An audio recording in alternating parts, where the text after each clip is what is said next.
Bienvenido a casa. LS San Antonio es más que una iglesia. Es un puente para relacionarte con Dios y con amistades que potencialmente puedes llegar a apreciar como familia. En LSC creemos que Jesús te ama y tiene un plan maravilloso para ti. Juntos los descubrimos y nos alentamos para implementarlo en nuestras vidas, familias, estudios, profesiones y nación. En sí, creemos que el hispano forma parte vital en los planes de Dios para Estados Unidos de Norteamérica y el mundo entero. Te invitamos a conocernos, a tener un encuentro con Dios y con gente imperfecta que está totalmente enamorada de Jesús. Una vez más, bienvenido a casa. LSC, tu casa. Sin mancha y sin arruga. Sin mancha y sin arruga. Y quiero decirle que esto es muy importante que lo consideramos, porque lo que estamos a punto de ver va a responder a la pregunta de cómo podemos tener una correcta relación con Dios. Y yo creo que esta pregunta es sumamente importante. ¿Cómo puedo tener una correcta relación con Dios? Porque de la contestación correcta de esta pregunta depende tu relación con los demás. Depende tu plenitud en la vida. Y no solamente eso, depende tu vida eterna. Así que la contestación de la pregunta ¿cómo puedo tener una correcta relación con Dios? Es sumamente importante, es sumamente crucial. Y hoy vamos a ver un perfil de esto en esta hora. Y es precisamente a través de entender que al conjunto de creyentes llamado iglesia se le ha convocado a ser la novia de Cristo por el suceso histórico que va a acontecer en el futuro llamado las bodas del Cordero, donde una vez más Jesús es el novio y la iglesia, los creyentes fueron convocados a ser la novia. Sin embargo, ¿qué características tiene esa novia para ver si nosotros nos estamos preparando como tal? Si estamos teniendo la relación correcta con Dios, que al último beneficia mis relaciones interpersonales, beneficia no solamente mi relación con Dios, pero mi eternidad, etcétera. Y quiero seguir con el texto que empezamos a estudiar la semana pasada. Este texto está en Revelaciones, está en el libro de Apocalipsis. ¿Algunos de ustedes han leído alguna vez alguna parte de Apocalipsis? Levante su mano, pongan en los comentarios yo. De repente es difícil de entender, ¿no? Apocalipsis, Revelaciones, de repente hay lenguajes figurados, de repente como que no está en una secuencia de tiempo y dices, no entiendo. Vamos a entrar allí, vamos a tratar de explicar un poco de esto. En Apocalipsis 19, 7 al 8 dice de la siguiente manera. Apocalipsis 19, 7 al 8. Alegrémonos y regocijémonos y démosle gloria. Ya ha llegado el día de las bodas del Cordero. Su novia, ¿qué dice? Su novia se ha preparado y se le ha concedido que se vistiese de lino fino, limpio, resplandeciente. El lino fino representa las acciones justas de los santos. Y lo primero que quiero que veamos es que dice el texto, una vez más, la novia son todos aquellos creyentes que Dios está convocando a hacerlo. Pero tenemos una característica que quiero que notemos desde el principio. Dice que su novia, es decir, una vez más, aquellos creyentes que están siendo convocados, que es a todos los creyentes se les está siendo convocado a ser novia.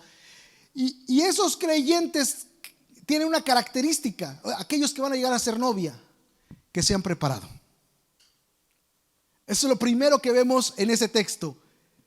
Estos creyentes que llegan a ser novia se han preparado. Y ya de entrada, este concepto de haberse preparado nos saca de una idea religiosa de relación con Dios. Porque si nosotros tenemos una idea religiosa, es decir, simplemente yo creo en Dios, no trato de ser malo, trato de ir a la iglesia de vez en cuando por lo menos, trato de no hacerle nada mal a nadie, y pues lo demás yo vivo mi vida, yo tengo mis metas, tengo mis sueños, etcétera, etcétera. Aunque ese es un buen inicio, esa idea no conlleva la realidad de una preparación para las bodas del Cordero. La novia se prepara. Aquellos creyentes que entienden que va a haber unas bodas del Cordero y que quieren llegar a ella como novia, tienen la característica de que se preparan. Así que hay acciones soberanas de Dios. Dios hace ciertas acciones en nosotros. Jesús murió por nosotros, lo vamos a ver en un momento. Y eso le corresponde a Dios. Pero el hecho de que la novia se prepara tiene que ver con nosotros. Nos preguntaríamos, ¿y me estoy preparando? Vaya, si yo voy a ser novia, si pretendo ser novia, Dios quiere que yo sea novia, Dios quiere que usted sea novia. La pregunta es si nos estamos preparando, porque eso no es algo que Dios va a hacer meramente, solamente Él. Es algo que nosotros hacemos. Es algo que está en nuestra prerrogativa. Son acciones que nosotros emprendemos. Así que si el creyente está consciente del regreso de Jesús, se prepara para recibirlo. A ver, pregúntale a la persona que está a tu lado, ¿y tú estás preparado para recibir a Jesús? Are you ready? It's not just are you ready. Are you preparing yourself for the return of Jesus? ¿Estás preparándote para el regreso de Jesús? Porque como usted sabe, ¿no? Ahora con tantas cosas que ocurren en este mundo, con tantas enfermedades, y ahora que ya los rusos se quieren meter allá y que qué vamos, o sea, con tanta tragedia y con tanta tensión, de repente lo que decimos es que Jesús ya va a regresar. Pero la gran pregunta no es de si Jesús va a regresar, ¿por qué va a regresar hoy, mañana, pasado, en un año o en 10? La gran pregunta es si estamos preparados. Porque dice que la novia se prepara. ¿Aló? Y una vez más yo empecé diciendo, eso no solo es para ustedes, sino también para mí. Yo me podría hacer la pregunta, Israel, ¿estás preparado? Porque el que seas pastor no quiere decir que estás preparado. Bueno, es una pregunta para todos. Y quiero darle 3 cosas básicas de por qué muchas veces no nos preparamos. ¿Por qué creyendo en Dios, algunas veces asistiendo a la iglesia, por qué no nos preparamos? Y la primera cosa por la que muchas veces no nos preparamos es porque no entendemos lo que Dios nos está diciendo. En Mateo 13:19 dice: cuando alguno oye la palabra del reino y no la entiende, viene el malo y arrebata lo que fue sembrado en su corazón. Así que muchas veces o no entendemos, o no queremos escuchar, o no sabemos. El no entender, el no querer escuchar, el no saber te impide prepararte para el regreso del Señor. Porque quizá algunos de nosotros podrían decir, bueno, yo por ahí he escuchado que Jesús va a regresar, pero yo no había escuchado que me tenía que preparar si quería ser parte de ese regreso. Algunos al terminar este estudio van a decir, bueno, yo sí sabía que regresaba y que me tenía que preparar, pero no sabía cómo, o no sabía qué tenía, o por qué no me preparaba. Bueno, lo primero es porque no se entiende lo que Dios quiere. Y obviamente, ¿cómo se va a entender si no se lee? ¿Cómo se va a entender si no se viene a escuchar? Ese es el primer paso. Porque es un buen inicio, pero no es todo. Y lamentablemente, una vez más, quizá por diferentes tipos de pensar, la iglesia la gente no viene, la gente no lee, la gente no escucha.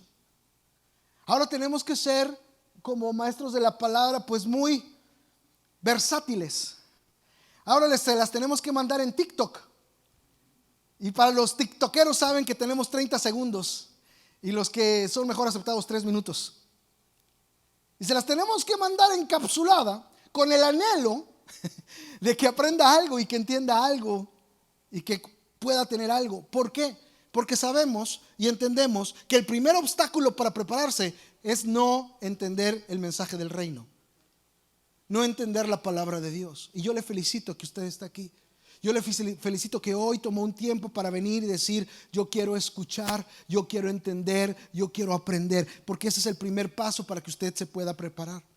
Pero otro obstáculo no solamente es no entender, pero otro obstáculo es tener un equivocado concepto de lo que es el evangelio. Un equivocado concepto de lo que es el evangelio. En Mateo 13, 20 al 21 dice: el que oye la palabra y al momento la recibe con gozo, pero no tiene raíz en sí, sino que es de corta duración, pues al venir las aflicciones o la persecución por causa de la palabra, luego tropieza. El segundo problema, obstáculo que te impide prepararte para las bodas, que te impide prepararte para el regreso de Jesús, es que tienes un concepto equivocado del evangelio. Alguien te dijo que si tú seguías a Jesús, todos tus problemas se iban a terminar. Alguien te dijo que si tú seguías a Jesús, que si tú venías a la iglesia, tu familiar iba a sanar. Alguien te dijo que si tú le dabas tu diezmo a Jesús, Él te iba a regresar para que nunca más no solamente te faltara, sino para que te compraras la casa que tú quisieras y el carro que tú quisieras. Y de repente has sido fiel, pero no estás viendo las carretas de dinero que te habían dicho. De repente pusiste tu fe en Dios, pero tu familiar murió. De repente decidiste seguir a Jesús y venir a la iglesia, pero tus problemas, en lugar de terminarse, se incrementaron. ¿Y cómo prepararse ante una situación así si tenías una falsa expectativa o un falso concepto del evangelio? Porque ese es un falso concepto del evangelio, que ahora se le ha acuñado, se le ha dicho como el evangelio de la prosperidad. Yo creo en la prosperidad del evangelio, pero simplemente llegar al punto en donde tú no vas a tener ningún problema si sigues a Jesús es una aberración. A Jesús lo crucificaron y Él mismo dijo: si esto hicieron con el árbol verde, ¿qué no harán con la leña seca? O sea, con nosotros. Bueno, la fe es la certeza de lo que se espera y la convicción de lo que no se ve. Y es a través de las pruebas de la vida donde nuestra fe se madura y es probada como más preciosa que el oro, dice el apóstol Pedro en su epístola. El que tú seas un fiel seguidor de Cristo no garantiza que tú no vas a tener situaciones difíciles en tu vida. Lo que garantiza es que vas a pasar por el fuego y no te vas a quemar. Vas a pasar por el agua y no te vas a ahogar. Pero vamos a pasar por el fuego y vamos a pasar por el agua. Así que quizá con este falso concepto del evangelio que te sembraron, estás desanimado y obviamente no te estás preparando porque estás desanimado con Dios. ¿Alguien me está escuchando? Así que quizá es porque no entiendes. Quizá es porque se te sembró en ti un falso concepto del evangelio, ¿no? O quizá es porque no le has dado prioridad al evangelio. Mire lo que dice también ahí Mateo 13, 22. Y el afán de este siglo y el engaño de las riquezas ahogan la palabra y se hace infructuosa. Quizá no te estás preparando para el regreso del Señor, porque quizá sí te ha ido bien. ¿Se da cuenta? Son los dos aspectos. Uno: no me va bien, pues ¿para qué? O sea, mira, nada más, yo sigo a Dios y sigue todas las cosas mal. No cambia mi esposa, no cambia mi esposo, siguen peor. Y yo pensé que si me acercaba a Dios iba a cambiar mi suegra, y mi suegra está peor que nunca. Y entonces decimos, pero también habla del lado opuesto del espectro. Gloria a Dios, me está yendo muy bien. Gloria a Dios, me está yendo bien. Ya no voy a poder asistir, ya no voy a poder orar, ya no voy a poder leer la palabra. ¿Pero por qué? Porque Dios me está bendiciendo y tengo que ser un buen administrador de todo lo que Dios me está dando. Y lo espiritualizamos y le ponemos sugar coated, ¿verdad? Y lo ponemos, y es que es que Dios me dijo que tengo que hacer más y más. Y la verdad, no solamente pierdes tu fe, pierdes hasta la familia, pero tienes más cosas materiales. Y es tremendo porque dice el engaño. ¿Se da cuenta cómo dice Mateo 13? El engaño de las riquezas. A ver, repita conmigo: engaño de las riquezas. ¿Cuál es el engaño de las riquezas? El engaño es que con las riquezas vas a ser feliz. La felicidad no proviene de las riquezas. La felicidad es una decisión tuya a pesar de las circunstancias que te puede ser perseverada por tu comunión con Cristo.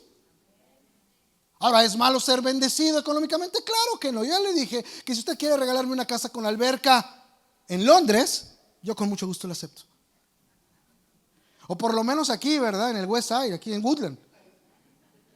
No hay problema. Claro que nos gustan los carros bonitos, claro que sí, fíjese, Dios me cumplió uno de esos anhelos extravagantes que yo tenía, y quizá no es un Ferrari, ni un Tenza, ni un Volvo, pero yo alguna vez le dije a mi esposo, y yo me recuerdo muy bien, lo único que yo pido en el carro ni siquiera es que sea de marca, sino que como a mí me gusta la tecnología, que tenga todos los gadgets posibles y por haber. Que sea una supercomputadora y le pueda picar a todos los gadgets, porque a mí me gustan los gadgets, y más en un carro. El Señor me acaba de dar, no es un Tesla ni nada, pero tiene los gadgets, tiene los ahí para, yo no sé ni, más bien yo cómo voy a programar esto. Es decir, yo no estoy en contra de la bendición económica, y Dios bendice económicamente. Aquí el punto no es ese, aquí el punto es decir, ahora sí soy feliz porque tengo todos los gadgets en el carro, y la que sigue sí es Telsa, la que sigue sí es Telsa.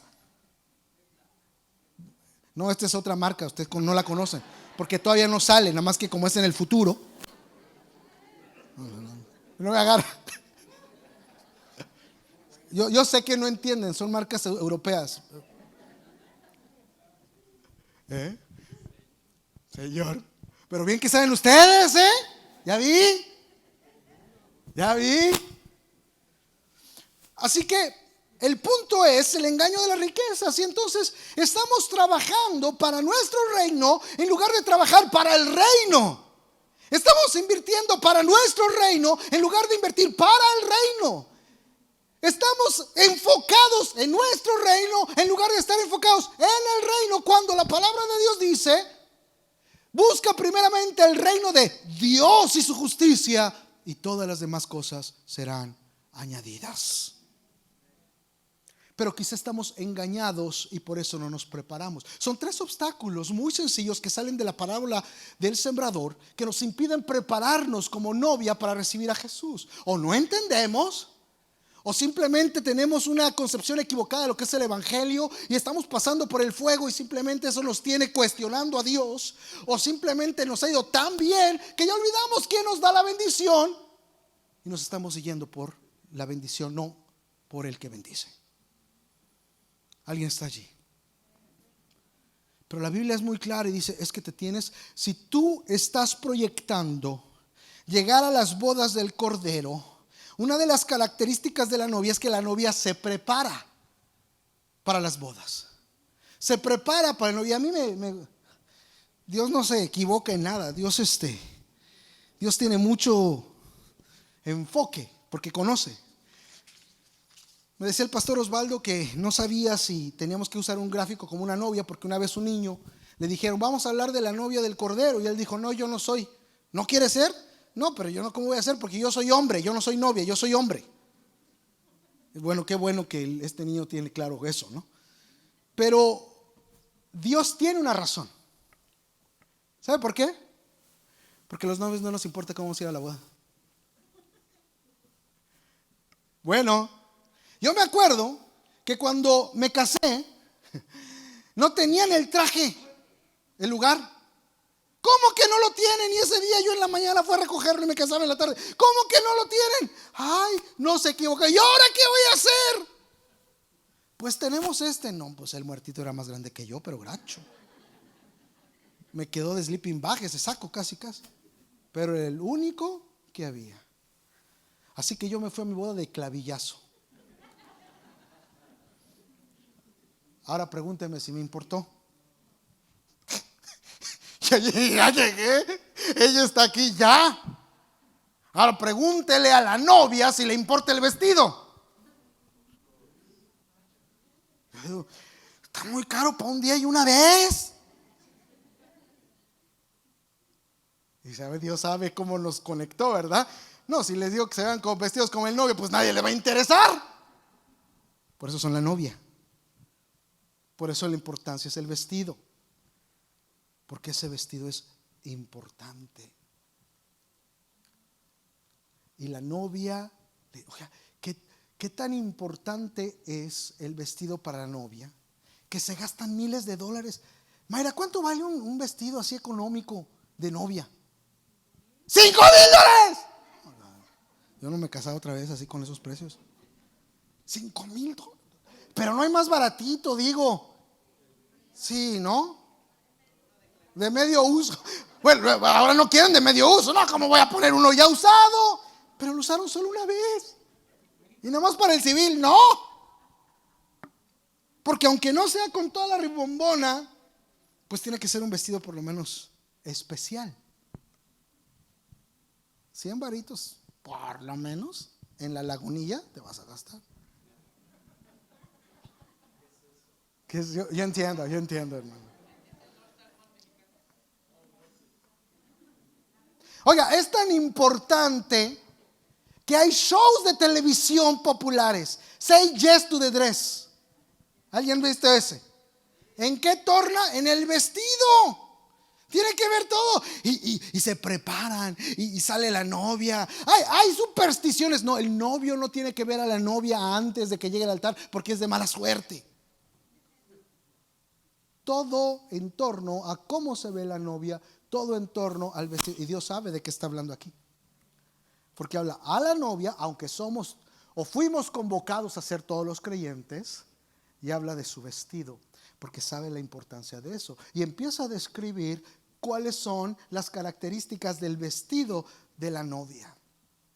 Porque con ellas nos deja saber qué está esperando de aquellos que lleguen a las bodas del Cordero. A ver, escriban ahí en los comentarios de la línea, escucha. Usted diga a la persona que está a tu lado ahí, escucha.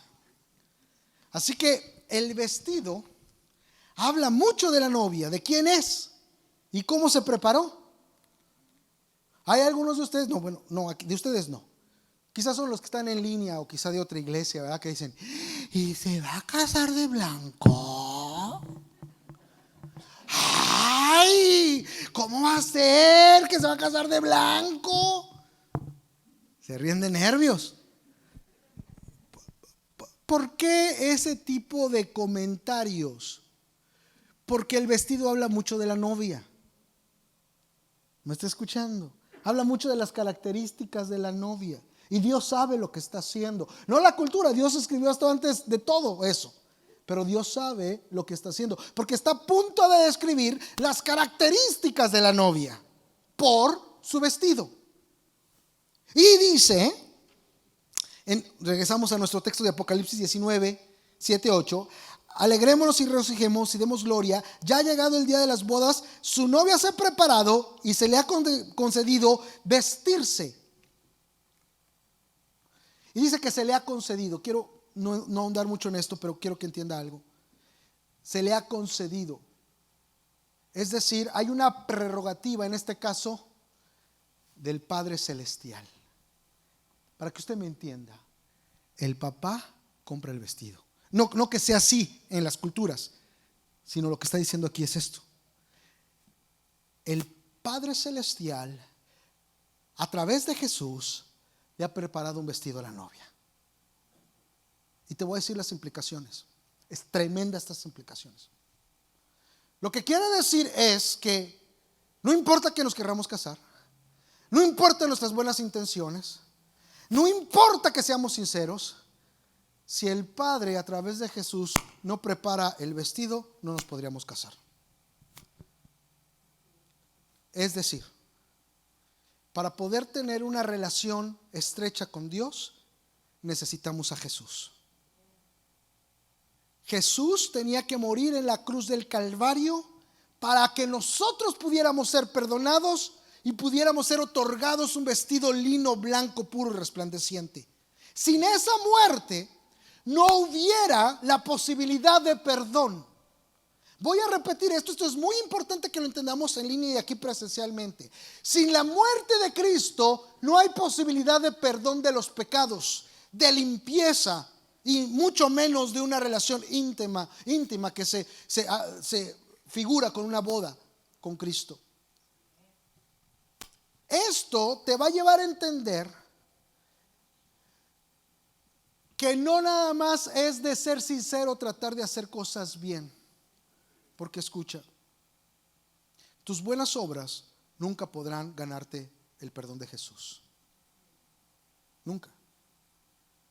Nadie es salvo por buenas obras, somos salvos por la muerte de Jesús. En la cruz Jesús pagó el precio por tus pecados, llevó tu castigo para que tú no tengas que llevar el castigo, y para que tú, si te arrepientes de tus pecados, obtengas perdón, relación con Él y vida eterna.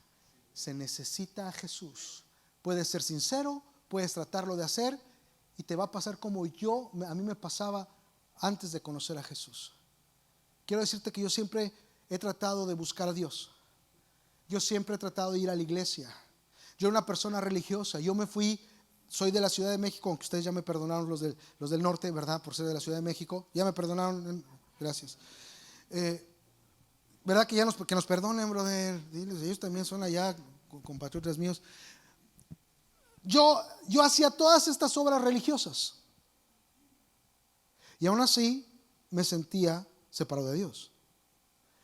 Y no solamente hacía esas obras religiosas, pero yo decía, yo quiero estar con Dios, y yo le prometí a Dios que iba a hacer 1, 2, 3, 4, 5 cosas buenas para tratar de acercarme a Él, y este era el resultado. Hacía 1, 2, 3, 4, menos 10, menos 20. Siempre acababa haciendo más cosas malas de las buenas que hacía.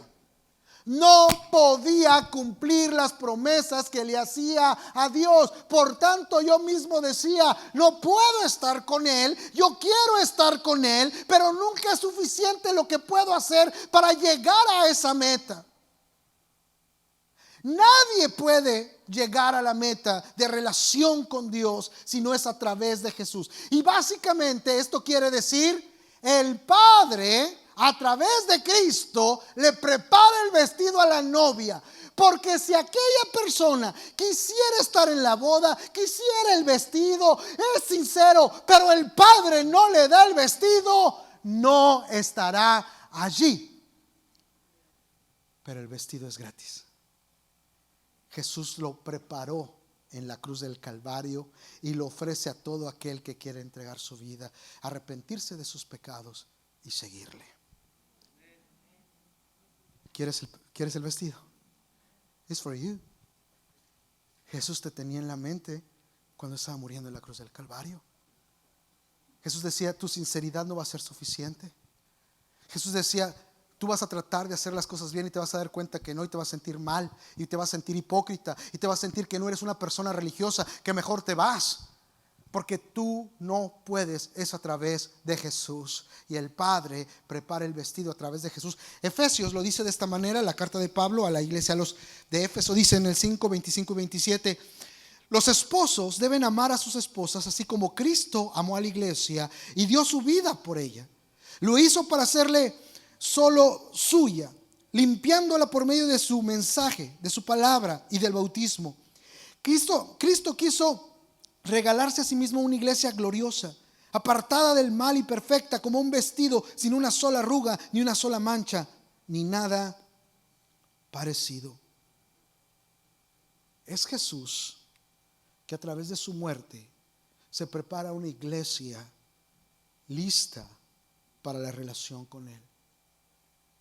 Y si hoy tú estás aquí, no estás viendo en línea, y crees en Jesús y tratas de hacer cosas buenas y estás frustrado porque piensas que nunca vas a hacer las suficientes obras buenas para llegar a Dios, quiero decirte, estás luchando en vano. Dios no te está pidiendo eso.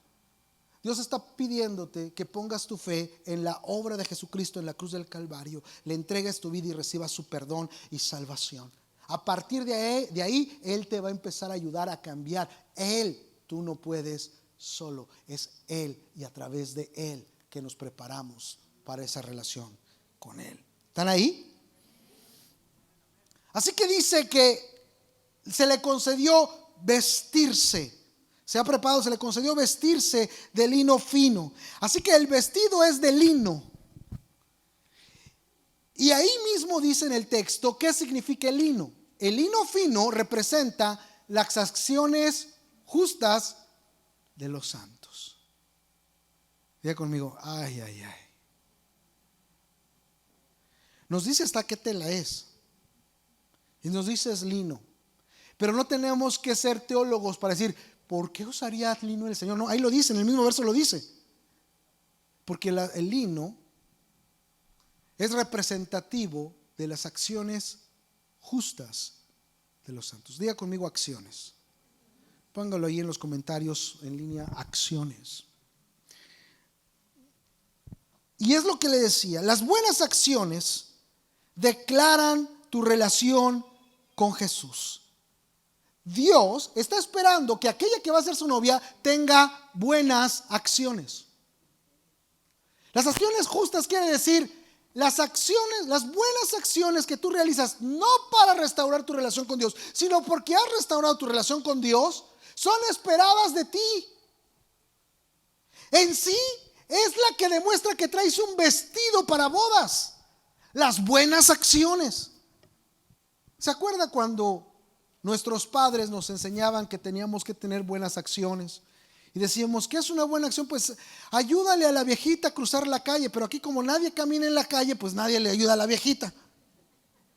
Entonces como que ya superamos, prueba superada. Aquí no tenemos que ayudarle a nadie a cruzar la esquina. Aquí nadie está en la calle. La pregunta, amados hermanos, y esto nos reta. La pregunta es, si tú eres la novia de Cristo, es porque tienes un vestido que Dios, el Padre, ya te lo compró.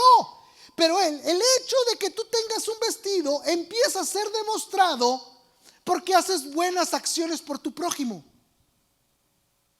No vives para ti nada más.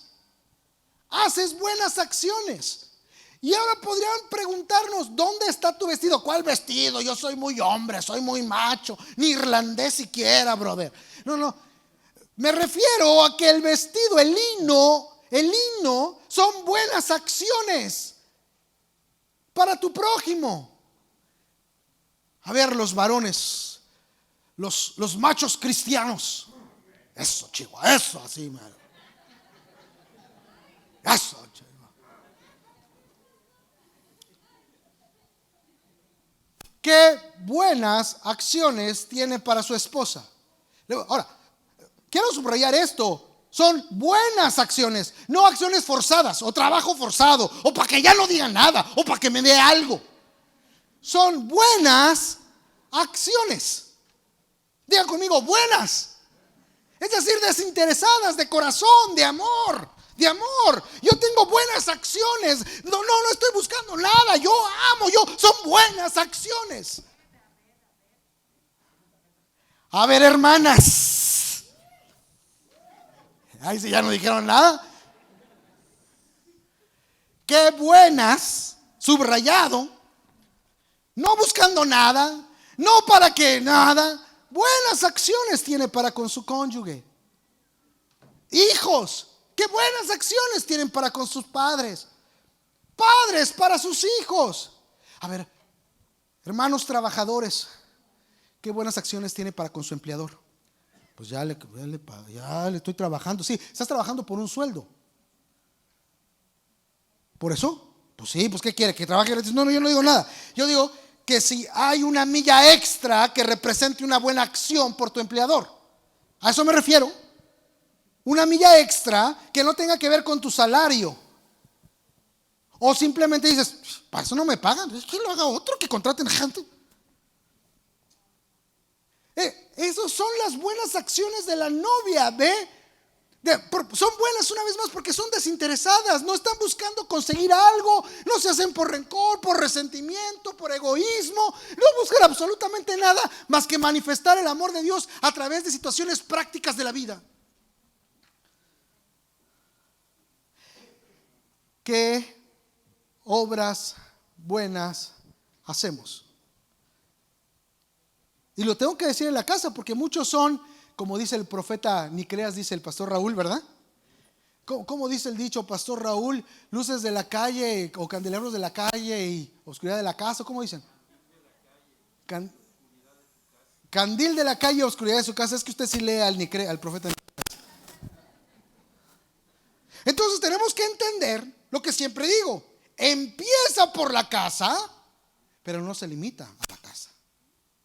Porque muchas veces, no, yo, toda mi familia, y yo le doy prioridad a mi familia, y mis hijos, y mi esposo. Sí, pero te estás quedando ahí. Ahí empieza, y se tiene junto como familia que llevar más allá. A tu vecindario, a tu trabajo, a tu escuela, a tu iglesia, a tu comunidad. Más allá, allí empieza y se sondea hacia lo demás. Buenas obras es el lino fino del vestido. ¿Qué buenas obras estamos haciendo? Yo le doy gracias a Dios porque en LSC tenemos muchas personas que hacen buenas obras. Solo para dar un ejemplo, la semana pasada la hermana Alejandra y un equipo de hermanos, algunos fueron, otros colaboraron, fueron a entregar platos de comida a gente de escasos recursos o de gente que vive en la calle en San Antonio. No sé si Ale está por acá. Ahí están. ¿Cuántos platos repartieron siempre, hermanos? 100 platos. Una vez más, algunos fueron, otros cooperaron con comida. 100 platos. Ya por lo menos fue el buen punto de tu día, aunque perdieron los Cowboys, brother. ¿Verdad? Pero pues fuiste de bendición, buenas obras, ahí está mejor, ¿verdad? Y yo lo digo, una vez más, usted ni se enteró, muchos decían, me hubieran dicho, yo quería participar, porque no lo estamos simplemente anunciando, ay, nosotros hacemos, no, ese no es el punto, lo pongo como un ejemplo para que usted entienda que fuimos llamados a decir que gracias a Dios, no le estoy diciendo como que, y nosotros, esta iglesia rebelde, no hace nada, no, bendito sea Dios, hay mucha gente que yo ni me entero y está haciendo buenas obras y glorifico a Dios por eso, pero tenemos que seguir, porque es la muestra de nuestros vestidos. Imagínese que lleguemos a las bodas. ¿Y de qué son tus vestidos? De mezclilla. Y el lino no, era muy difícil, el lino no. De mezclilla, imagínese que se presenta así con... Yo no sé cuántos tengo, yo tengo 50, pero hubo una época en mi vida donde ya me mandaron a la tecladista, así que ya tengo que terminar. Cuando te vestías de mezclilla deslavada y era así como de gala. Se rieron ahí algunos que fueron de mi época. ¿A quién les tocó la mezclilla deslavada? Nadie, allá Omar, allá, gracias Nibardo, gracias. A ver en línea. Imagínate que llegues con mezclilla deslavada a la boda. Que es acá con tus, yo soy medio tejalón con mis, acá con tus, medio cholón, ¿no?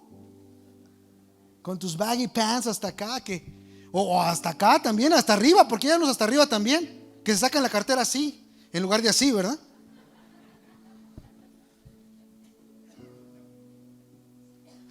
Yo lo trato de hacer un poco más digerible porque esto es un mensaje fuerte. Básicamente estamos diciendo, si tú no haces obras buenas, no vas a estar en las bodas.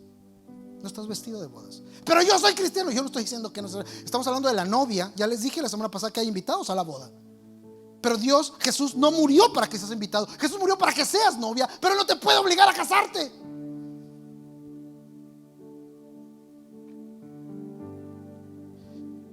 Y yo termino con esto porque ya quieren que termine, pero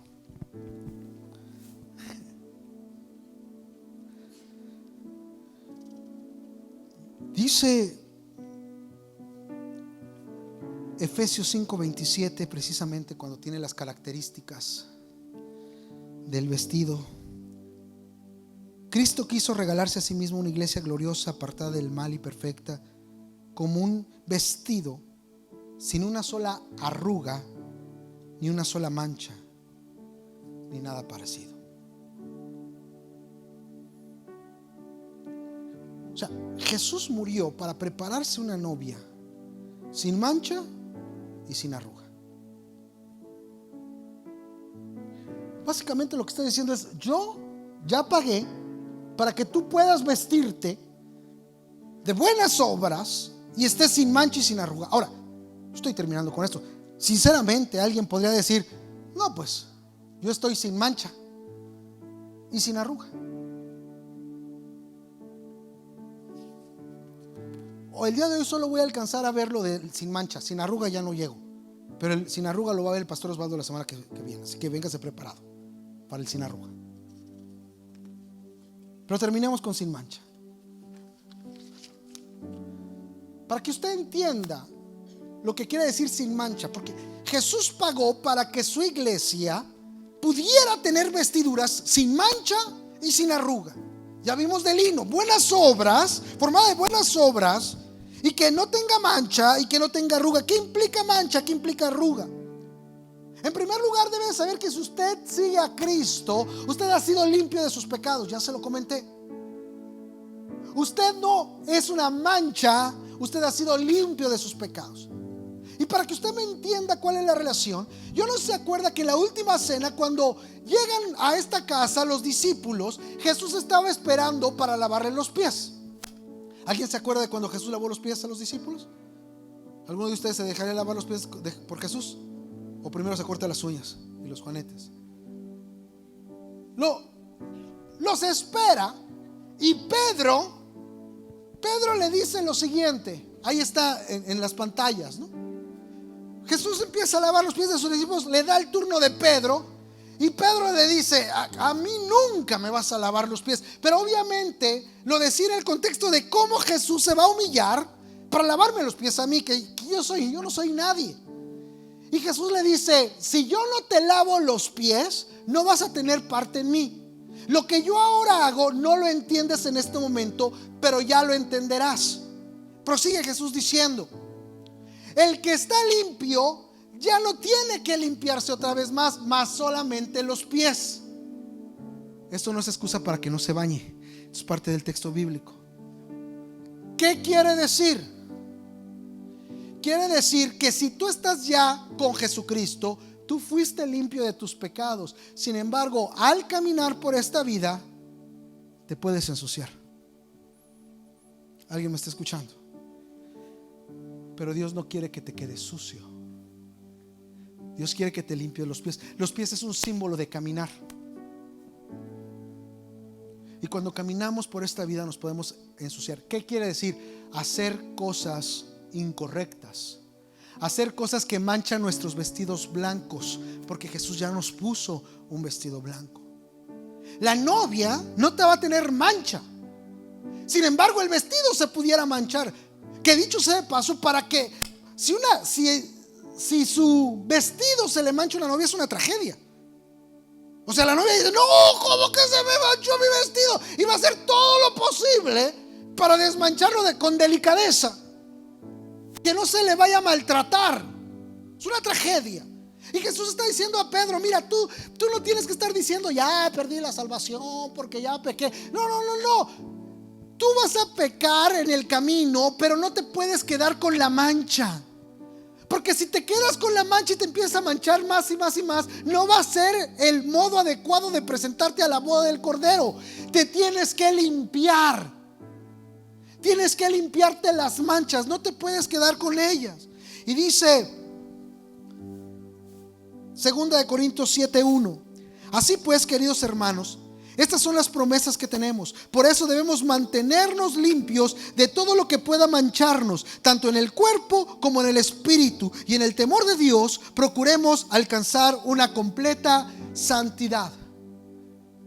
Y lo que está diciendo Pablo es: si tú te llegas a manchar, te tienes que limpiar de toda contaminación de carne y espíritu. Te tienes que limpiar. Y después el apóstol Juan dice en 1:9, primera de Juan 1:9: si confesamos nuestros pecados, Él es fiel y justo para perdonar nuestros pecados y limpiarnos de toda maldad. Si decimos que no hemos pecado, dice ahí, le hacemos a Él mentiroso y su palabra no está en nosotros. Así que lo que está diciendo es cómo lavarte los pies. Es decir, si te has manchado, si has pecado, si has hecho lo incorrecto y ese pecado, eso incorrecto ha manchado tus vestiduras, Dios te dice: no te quedes así. No has perdido la oportunidad de las bodas, porque precisamente manchaste tu vestido de bodas. Pero tienes que limpiar tu vestido de bodas, porque el vestido de la novia es blanco y resplandeciente. Así que lo tienes que limpiar, no te puedes quedar manchado, lo tienes que limpiar. Y el apóstol Juan dice: ¿Cómo se limpia? Si confesamos nuestros pecados, Él es fiel y justo para perdonar nuestros pecados y limpiarnos de toda maldad. Lo primero que debemos de hacer es reconocer nuestro pecado. Tienes que reconocer tu pecado. No te tienes que andar justificando o culpando a otros por tu pecado. Inclusive dice Juan, y el que dice que no peca, miente. Dice la persona que está a tu lado, no seas mentiroso. Lo mejor que podemos hacer es decir que el hermano aquel o la persona aquel peca más que nosotros. Y hasta nos enojamos y nos sentimos juzgados. Ay, como si ellos no estuvieran tan bien. Tiene más tiempo en la iglesia y está peor que yo. Pero al decir eso estás diciendo que estás mal. Está peor que tú. O sea, tú estás mal y él está peor. Bueno, lo que la Biblia dice es: te manchaste y no vas a poder limpiarte si le echas la culpa al otro. No vas a poder limpiarte si te justificas. Vas a tener que reconocer que tú y solamente tú pecaste. Sí, pero ¿qué? Pero tú pecaste. Es como cuando los padres sabemos que nuestros hijos vienen. ¿Qué pasó? Es que él. ¿Qué pasó? Es que él. Y es que él, y es que él, y es que él. Ahora yo le tengo que decir a los dos: pues me los voy a agarrar a los dos, no importa quién tengo la culpa.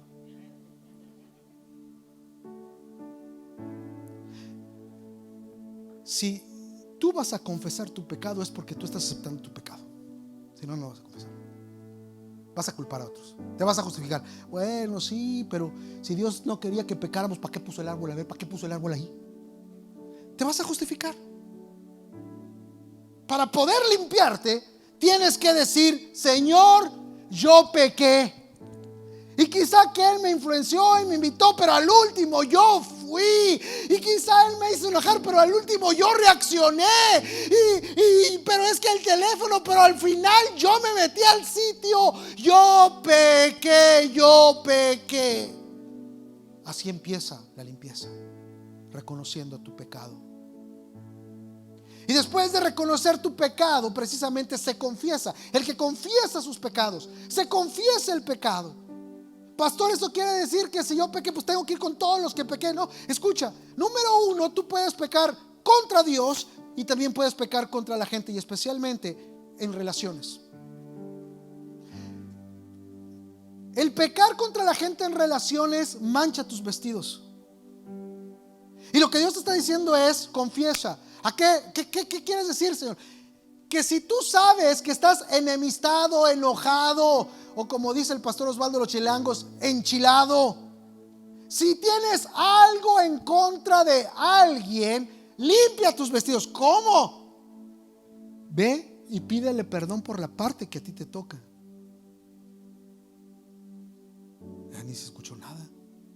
No, que me venga él a mí pedir perdón, y entonces sí lo perdono y yo también le pido perdón.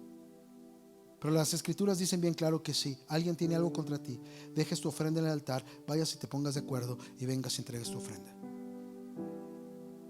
Eso es confesar tu pecado. Y después de 30 años de estar ministrando gente, siempre, todos tenemos una parte del problema. El problema no es 100% de la otra parte. ¿Me está escuchando? Nunca. El problema no es 100% de la otra parte. Siempre nosotros tenemos una parte del problema. Y si nos queremos limpiar, tenemos que reconocer esa décima parte del 90% del problema. Y decir: ¿sabes qué? En esta área yo estoy mal. Discúlpame, perdóname. Y eso independiente de que la otra persona lo reconozca o te pida perdón o no. Porque cada quien se tiene que limpiar el vestido. Voy a repetir eso. Cada quien se tiene que limpiar el vestido. Eso es individual. ¿Alguien se da cuenta cómo la palabra de Dios nos empuja a salir de la religiosidad? A salir de la idea de: no, pues yo voy, ya, gloria a Dios, Señor, bendíceme, y ya, ahí te voy otra vez. Y a mí no me digan dónde, ¿qué? A mí nomás díganme dónde hay, no, ahí, pónganme ahí, yo le doy. Te lleva a un compromiso con Cristo y a un amor por Cristo, que es el que te califica para las bodas del Cordero. Así que reconoces tu pecado, confiesas tu pecado y después abrazas el perdón de Dios. ¿Sabes por qué? Porque muchas veces no nos perdonamos. Te sientes tan mal y tan hipócrita que te sigues culpando cuando Cristo ya te perdonó. Y la pregunta para ti que te sigues culpando sería: ¿y cuántos clavos necesitaba Jesús más para que te pudiera perdonar? ¿Cuántos golpes necesitaría más para que te pudiera perdonar? ¿Cuántas coronas necesitaría más para que te pudiera perdonar? ¿Qué más le necesitaban hacer a Jesús para que te pudiera perdonar tu pecado? ¿Qué más? Porque la verdad, Él hizo todo. La pregunta es si crees en su perdón. Porque si te has arrepentido de tu corazón, créelo, su cruz es suficiente. Él te ha perdonado